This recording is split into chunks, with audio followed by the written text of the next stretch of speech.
Welcome to St. Martin in the Fields. Welcome to Great Sacred Music. We're looking at the medieval roots of Christmas and some of the traditions that have developed since. There's lots of arguments to be had here. The date of Christmas was originally, was originally celebrated on the 25th of March for the understandable reason that people thought that was the date of the Annunciation, and people thought that the virgin birth was an even more extraordinary thing to celebrate than a birth, or the virginal conception, I should say. And controversy has gone on ever since. There are those who believe that Christians adopted a Roman festival, and there are those who believe that Romans adopted a Christian festival. What's certain is that the pre-Christian Germanic peoples, including Anglo-Saxons and Norse, celebrated a winter festival called Yule, we've just been hearing about, held in late December to early January. In the early Middle Ages, Christmas Day was overshadowed by Epiphany, which in Western Christianity focused on the visit of the Magi. And then there were 40 days before Christmas, which became the 40 days of St. Martin, after whom this church is named.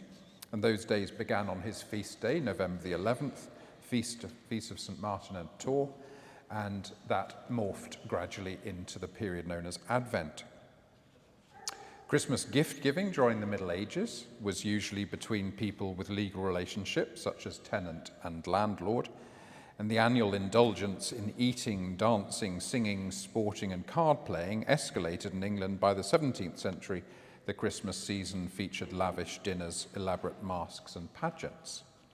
In 17th century England, the Puritans condemned Christmas, because they condemned pretty much everything, considering it a Catholic invention. But the Anglican Church pressed for more elaborate observance of feasts and saints' days. Following the parliamentarian victory over Charles I during the English Civil War, England's Puritan rulers banned Christmas in 1647, the Grinch in his early manifestation. But pro-Christmas rioting broke out in several cities. So we have Iranian women protesting about being forced to wear headscarves, and we have people in late 1640s demanding the right to celebrate Christmas.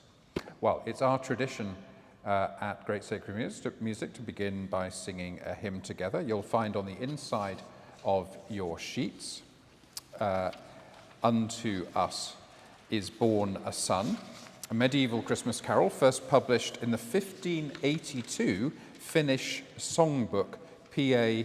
Cantiones, that's Latin, not Finnish, you'll probably have realized, a volume of 74 medieval songs with Latin texts, found its way into the hands of the great John Mason Neale in 1652, the great translator of continental hymns. And you may know there's more than one version of this hymn. "Unto us a boy is born" is a different version. Don't get them mixed up now. So we're going to remain seated. The voices will stand and lead us as we sing "Unto us is born a son."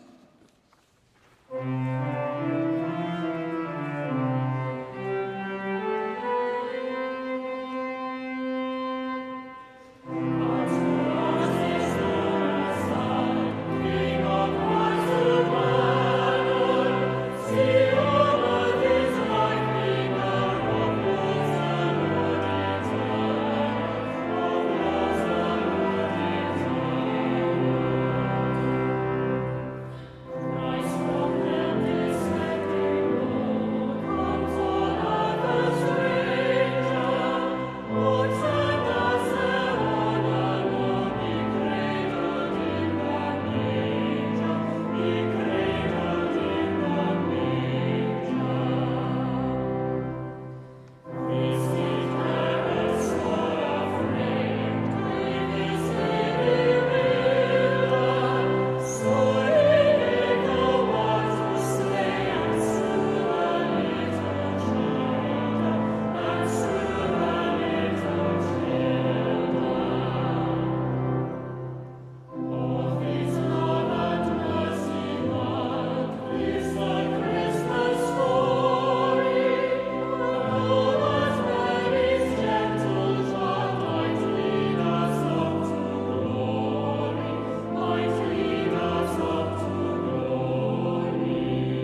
Well, a few words about two people who kind of invented Christmas in the 19th century.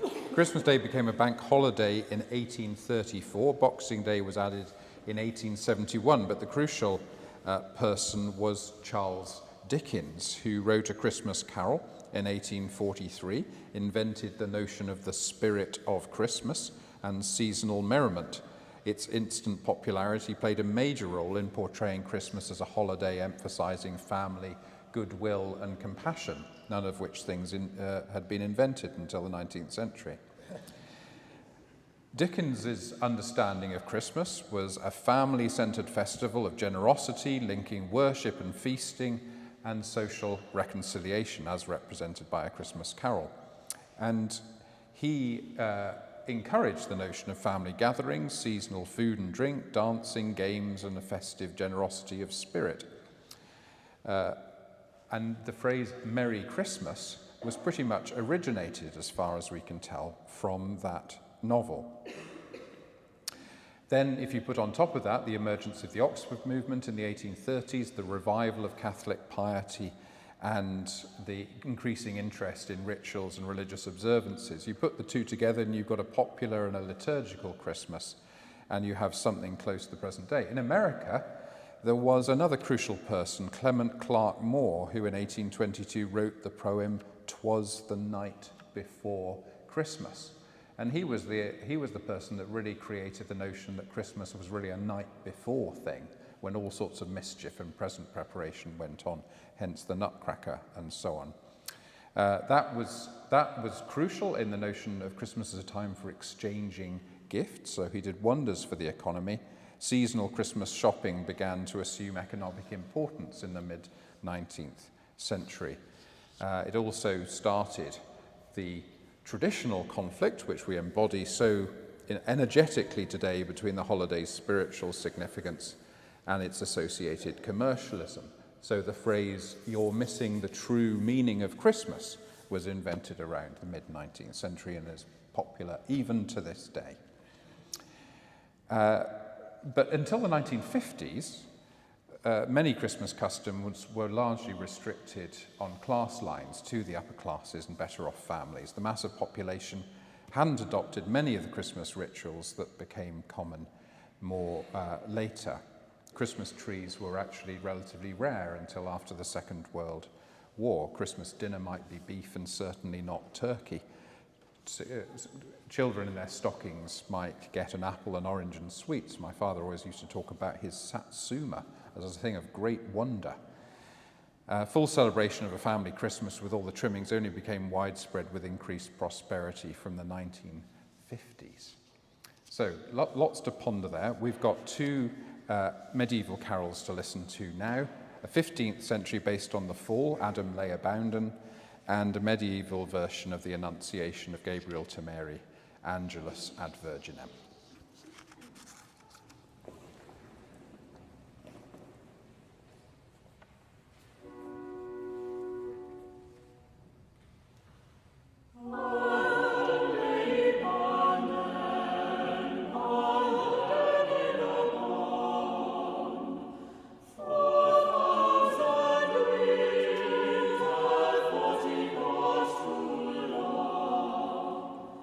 And all was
I wonder how much time you've spent thinking about Santa Claus and whether Santa Claus actually has anything to do with Christmas.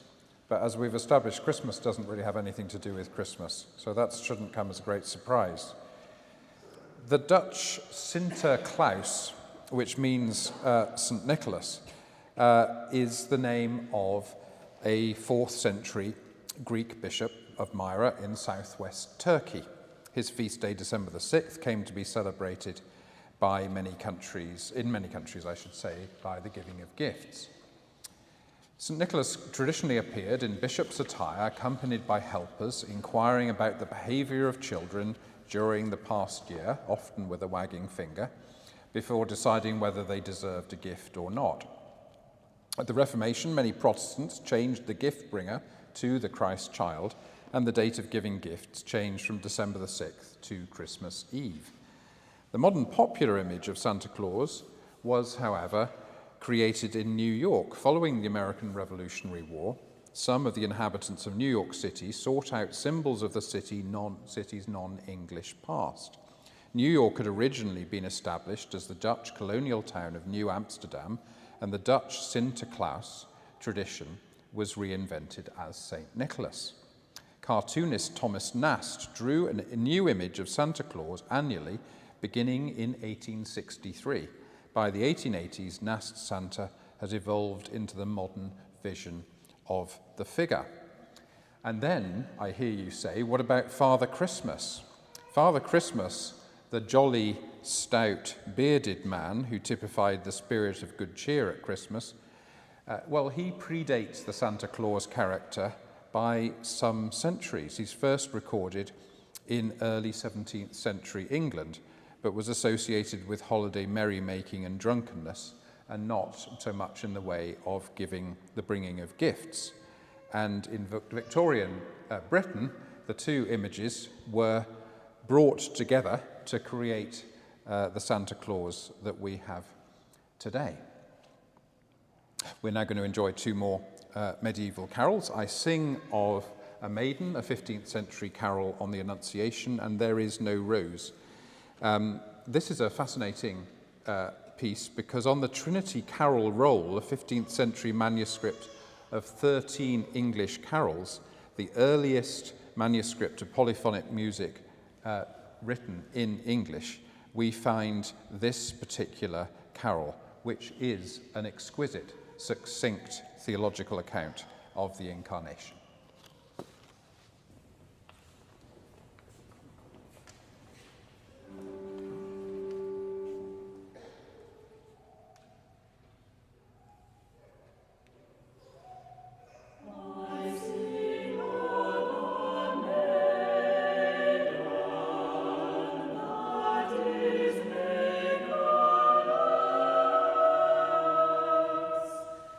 King of all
Well, it's time for us all to sing again now, and you'll find on the inside of your sheets the carol usually known as An Dulce Jubilo, written in around 1328 in German and Latin.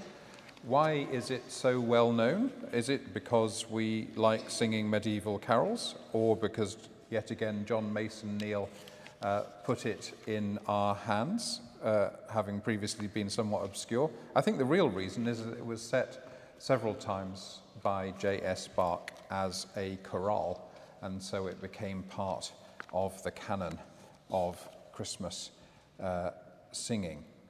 We remain seated, and the voices stand and lead us as we sing Good Christians All Rejoice.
Well, we're coming towards the end of Great Sacred Music for this week.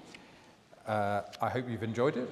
If you have, there are all sorts of ways to make a contribution to enable us to go on celebrating at 1 o'clock on Thursdays together forevermore, to use a very carol-like word.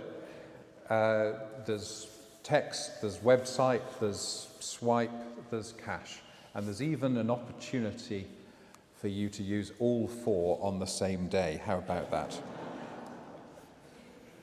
that? Choral Classics is taking a break. Our Sunday partner event is taking a break till the 8th of January, but our next Great Sacred Music is looking at Christmas in spirituals, and it's entitled Go Tell It on the Mountain. Now, hopefully you've got a good sense of just how eclectic is the tradition of Christmas, and if any of us claims that ours is the real Christmas, we're really saying something we can't possibly justify. Father Christmas, Santa Claus, the Annunciation, all these different kind of parts come together in our tradition of Christmas, and it's probably best for most of us not to be too particular about how other people celebrate it. But the most pretentious way to celebrate Christmas is to write a macronic, and if that's not a word currently in your vocabulary, then there's your big takeaway for today. A macronic is a carol that includes words from different languages, as 2 or 3 of our carols today have done. So that's how to write a really pretentious Christmas carol, and it was really big in the 15th century. We're going to finish with hearing Sir Christèmas, one of the great macronic Christmas carols. Hope you have a very Merry Christmas from all the different traditions that you enjoy. Thanks for joining us.